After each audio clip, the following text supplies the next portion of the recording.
Hello, my name is Suckit, and we are playing Road to the Worrier 3. First thing I want to think about today is our occultism stuff down here. We're gonna need more of it. There's pentacles we haven't even built yet, and I want to start thinking about a theme for the hallway itself. Might think about that while I'm digging some more out. What we want to do, or what I want to do today, is, oh my gosh. See, I updated to a new world, and I'm really bad at getting getting the patchouli to save. I always update to a new profile to make sure that everything's working with quests and everything, that I didn't, like, forget anything. And this happens a lot. What we're looking at here, I don't think this stuff. I think what we're looking for is this stuff. Yeah, okay, parrots. We got 5 familiars that we could do with Hadron's Lure. Now, many of these... Turn the light level overlay off.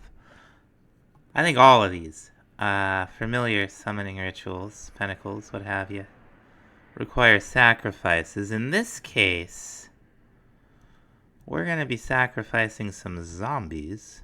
So, let's see. Well, I got any open ground around here besides my house? We should have some over here where mobs should be able to spawn. Let's find us a zombie. We got creepers. We got... Alright, these boys. I don't know if cobblestone golems drop anything or not, but we might as well add one to the Hall of Jerks, right? Alright, we got fire, creeper, zombie, zombie, zombie. Look at the size of this boy. Hello. My. Alright, we got our zombie. We got our various stuff. We're going to start with the greedy familiar. Now this boy will pick stuff up. Block of iron. Well, what's this if it's not? It's a block of quartz. Hang on. Alright, we should have it together now. Anyway, it'll start summoning, but we should see black yeah, okay, I see him.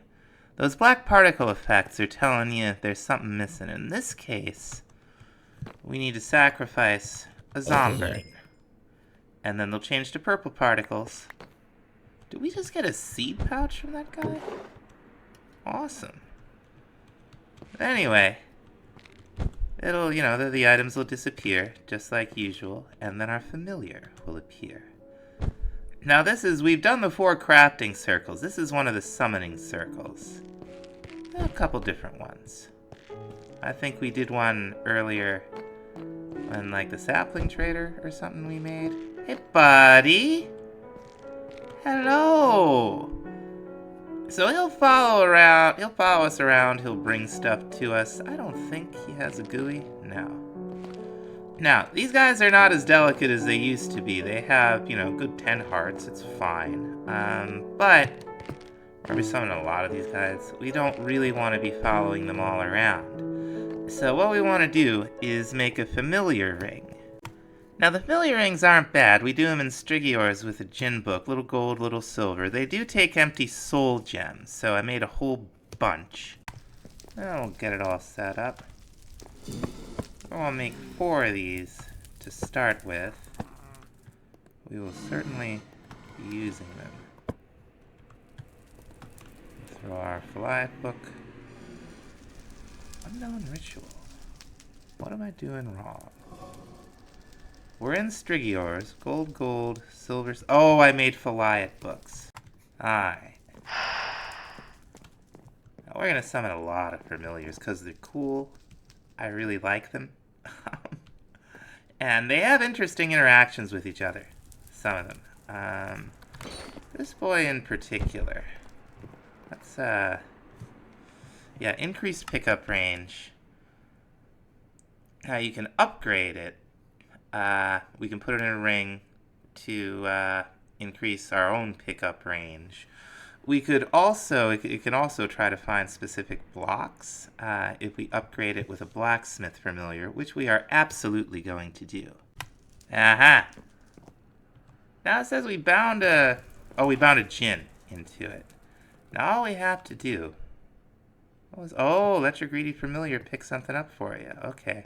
So he picked this up for us and brought it to us. Let's actually get it on camera. Oh, look at the little eyes in his backpack. That's bonkers. And then you can just right-click him. And you got it. Now next on the menu is the blacksmith familiar. This one, if you pick up stone, he'll repair a little bit of durability on your equipment. There's a chance for him to anyway. But his real power is upgrading other familiars. And once again, we're gonna have to sacrifice a zombie. Oh, fancy. There he is. Hello, Zerlod. Now what you do with this guy?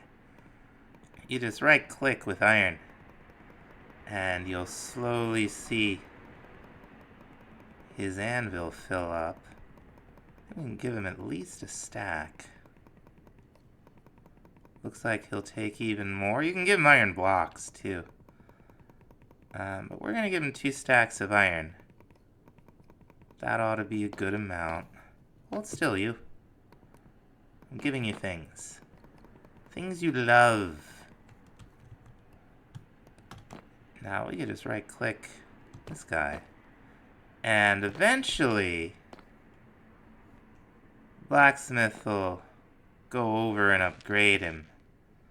Now, when Zerlod is upgraded, there'll be... Are you both named Zerlod? Well, that's going to get confusing.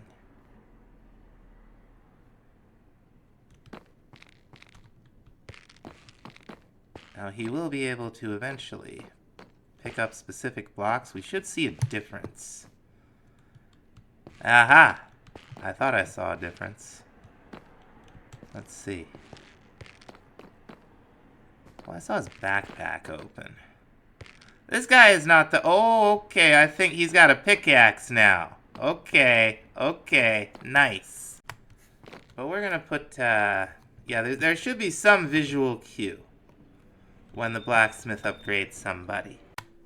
Now, for our sacrifices, we're going to be making great use of the altar of birthing. Because I'm not going to want to go around and go looking for all kinds of different passive mobs.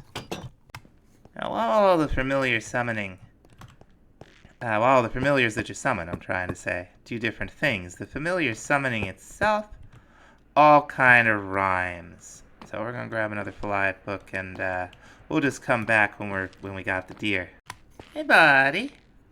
Now, the deer will give us jump boost. And if we give our friend the blacksmith a moment, then he will allow... It doesn't matter what ring... Oh, by the way, the rings are how you can transfer familiars between players. You click it out of a familiar, then it's... You click it out of a ring, is what I'm trying to say, then it's yours. Pass the rings around. Now, eventually, this guy is going to give the deer something that's going to help us out in combat if we wanted to bring the deer with us, which, you know, it's only got 10 hearts. But we'll take the blacksmith a second. Oh, there they go. I don't know how much damage it does, but it's awesome. Last one we're doing in Hadron's actually is a little different. The beaver appears to require no particular sacrifice. Yep, purple particles. Hey, buddy. Now, the beaver will allow you to break wood faster. We have no issues with breaking wood. I just wanted a beaver. Now, the next set of familiars we make, we're gonna need Hagen's enthrallment. And I think we have enough room. Yeah, we do. Okay, let's make a room for this. Okay, I got at least the start of a room here. We're actually gonna need another bowl. But this is what we're gonna be using for Hagen's enthrallment, and the first familiar we're gonna summon is a bat. Alright, it's a bucket of lava. I managed to put it down without setting the whole place on fire. We have to bind these. I always forget. Alright. Now this one needs a bat familiar. Fortunately, we were able to get it without having to chase it all over the place. Hey! Sigurd Kelborn. What's up, buddy? Now the bat will give us night vision, and when upgraded, it will also give us a lifesteal effect. And this little friend, we're going to be bringing along with us as soon as the blacksmith does his thing. I think it just happened. I think something just... Yeah, there we go. Whatever that business is down there. I don't know what that's supposed to be. But a little lifesteal. That's pretty fancy. I think we're probably going to replace our fairy ring. Now I also want to go ahead and summon Cthulhu, because of course I do. Oh, that's the wrong book. Okay. Now on his own, Cthulhu will give you water breathing. Hey, little guy. Hello. Sigurd Kelborn. Now when upgraded by the blacksmith, Cthulhu is also a light source, which is interesting. I don't know if it'll make us glow when we have him in the ring.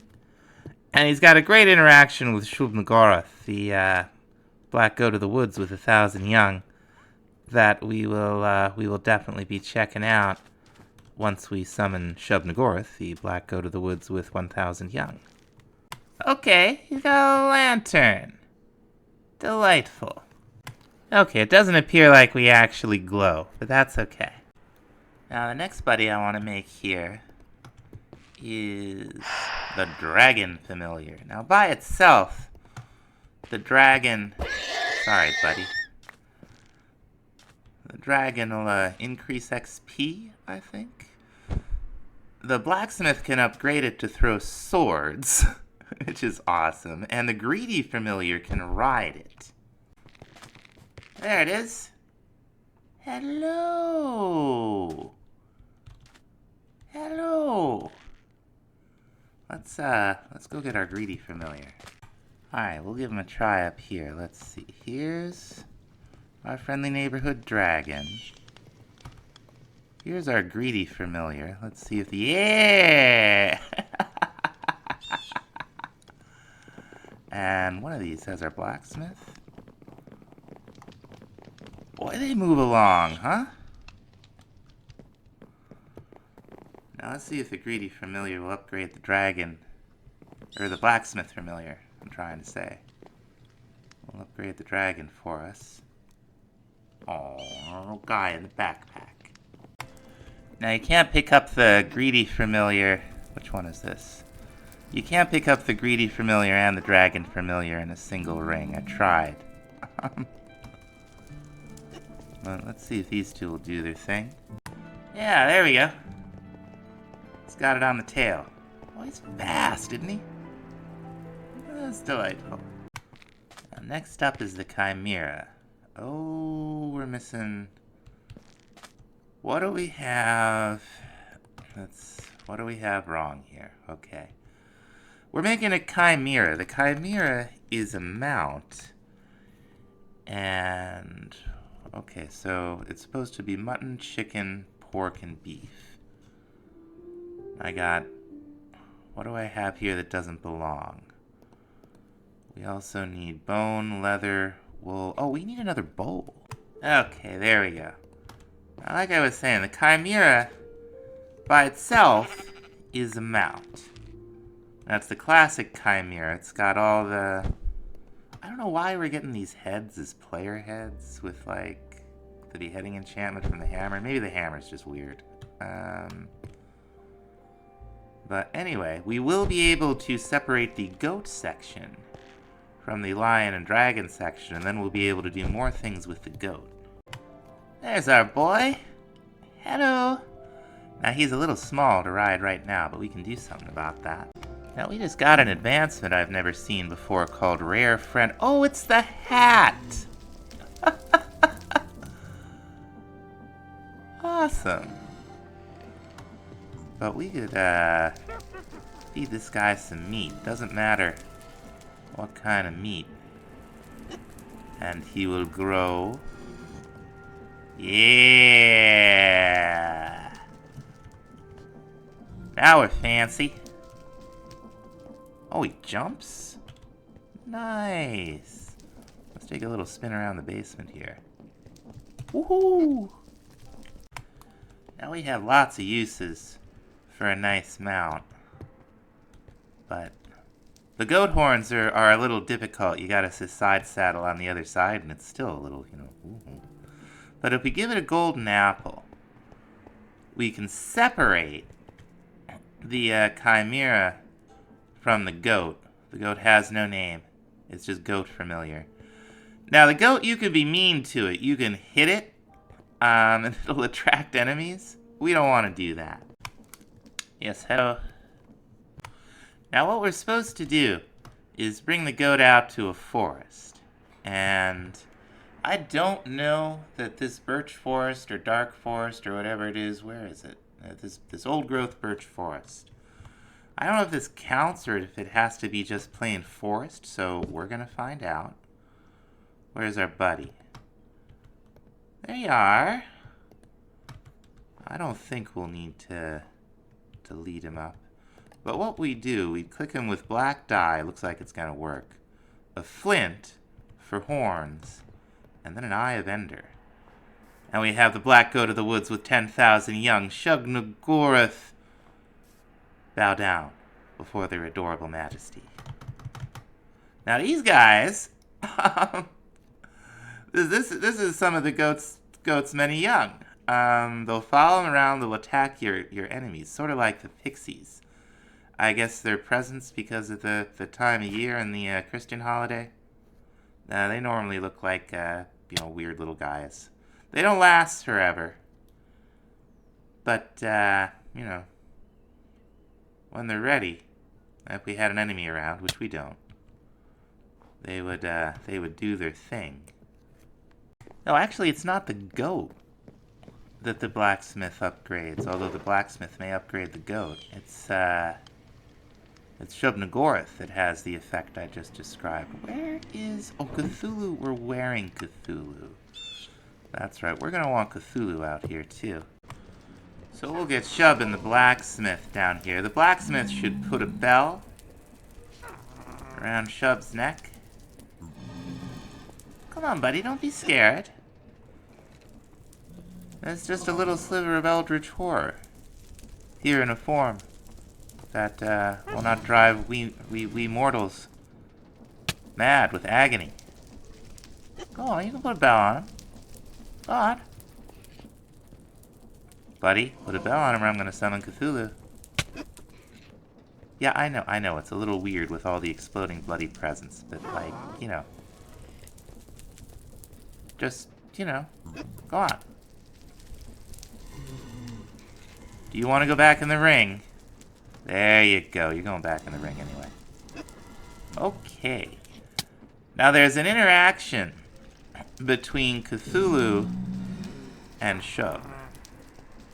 And oh, there they go, little buddies. They're holding appendages. Now I'm definitely gonna want a guardian. Come on, you. Okay, here's what we're really looking for. One of these guys. And I think one of these. Is this the mermaid? Yes. Oh, let's okay, we got it. Okay. Got him in there. Should be fine.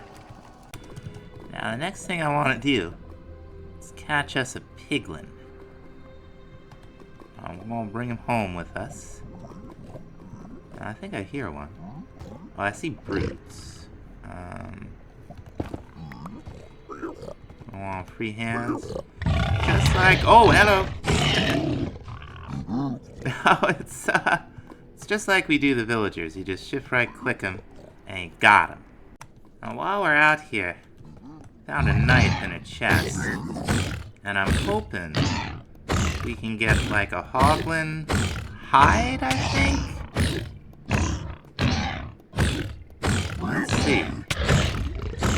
I think we need to just kind of... I think we really only need to kill it with the knife. Chance for the... Yeah, there we go. Now we want the piglin for bartering. But we can't just put a piglin down in the overworld like we do with the villagers. So we're going to go ahead and make an auto-barterer. Not an auto-barterer, just a barterer, really. From the Easy Piglins mod. I'm going to have to go get some more source. Alright, there we go. This is also basically how you make the easy villager stuff. The iron farm isn't available. I disabled it. So much iron in this pack. You know, like, what are we doing with iron? Here, we got, 935 blocks. You don't really need the iron farm in this. It's cool, don't get me wrong, I like it, but it's just not what we need. What we do need is, like, a diamond chest would be good. I would like some pipes. There we go. And I would like probably a drawer. Perfect. Now we're gonna put it down here with our other honored guests. Let's we'll put an item pipe here. We'll put the drawer here. We're gonna fill this with gold. And you can put gold in here directly too. I just don't feel like it. We're gonna set this to extract and this to extract. And last but not least, we're gonna throw our little buddy in there. Now he will not turn into a zombified pigman's inside the block. So he can just be in there. And we will slowly get a supply. I mean, not that slowly, honestly. But we will get a supply of bartering trades. Most importantly, crying obsidian. Now, the next thing I want to do is try to make some rich soil. And that all starts with compost. Now, my understanding is we can speed up this turning into rich soil with adjacent water, sunlight, I hope that counts, and certain adjacent plants. I don't think this will help. It might help. It takes time. Yeah, adjacent activators. All those types of mushrooms. Or podzol or mycelium. That's interesting. We could get some podzol or some mycelium. Okay, compost, mushroom, water, hopefully sunlight. Hopefully we'll get some rich soil here soon. That should allow us to make mushroom colonies. Okay, our piglin friend is doing a wonderful job. We're getting a little soul speed, but the main thing, crying obsidian. That's what we're here for. Now we'll have to feed him a lot of gold to get, because these respawn anchors are 6 apiece. And we should be using the, Oh, hey, I forgot to mention, something happened. That's not the one, this is the one. Our, I don't know if it's gain in level or what, but we now got the self-heal. That spell works now. Didn't work before. That's not what I'm looking for. Can we only get it like this? Does it have to... I don't actually know how respawn anchors work. I think maybe you have to charge them? Now let's see here. Is it glowstone? I don't know. This may only work in the nether. We'll put them down. Now let's see. We have to use them first, right? Now we can charge them? Huh. Okay, I had to look it up. We need whole blocks of glowstone. Now let's see. Can we take this home with us? No charge. Now they even do anything in the yes, they do! Okay. Oh. Yeah, they certainly do something. Okay, live and learn. I don't know how we could get that texture along the top here like I really want, but you know, I'm gonna have to rebuild Ezevaeus's here. It's you know, like I said, it could be a lot worse. It could be a lot worse. You know, sometimes we get the game, sometimes the game gets us. But we're gonna be calling it here for this episode. There will be I don't know if it'll be 0.42 or 0.43 coming out, hopefully in a couple of days. Hopefully by Monday. Next Monday after the Monday after you see this. At the latest. That will include the Pam's changes, I think. Some of the I did fix cheese, so now when you slice it you get more than one slice of cheese. And we're starting to work towards 0.5, which will be the first like release. That will have the Forbidden and Arcanus and the creative items quest line. So we'll have a lot of like 0.4 points as we're getting ready for that. Anyway, thanks so much for watching. We'll see you next time. Bye bye.